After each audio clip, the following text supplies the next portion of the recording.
We are going to look at how we can use Canva to teach our students just another way of showing content mastery and understanding.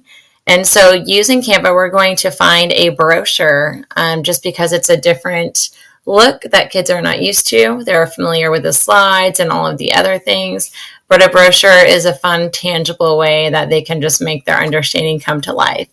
And so we're going to create, and I have already typed it in there.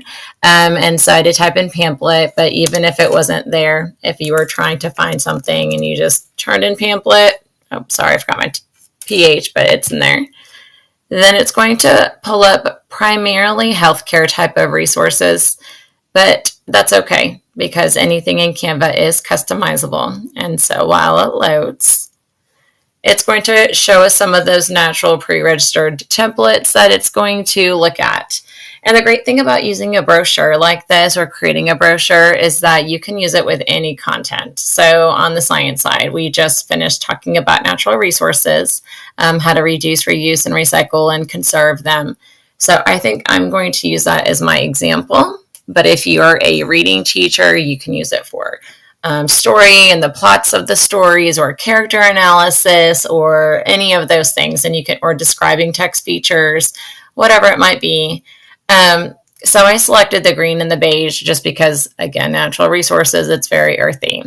And the pamphlets we know and the trifolds are going to be front and back because of the way they fold. So I'm going to insert both pages. And so you'll see how both pages have been adjusted. And this is just a fun way, like we know that with Canva, everything is modified. You can change whatever you want as far as the images and the elements and the text. But just as a quick reference, this is obviously going to be your front page, the way it's going to trifold, and then you have your inside inserts.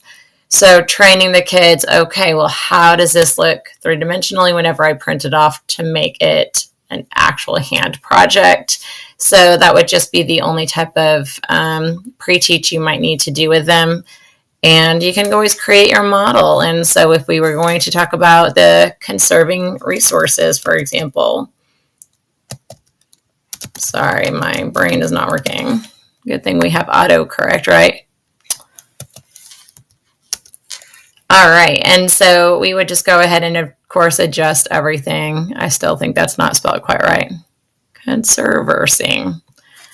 That's okay.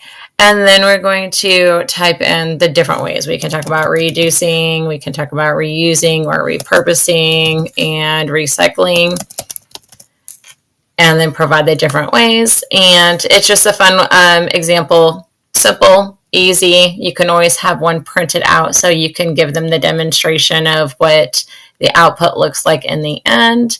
And again, it's just another way for them to get creative with their work. So again, you just go under Canva, you search for a pamphlet. It'll pull up most of the healthcare ones, but you can go ahead and adjust anything to suit your needs.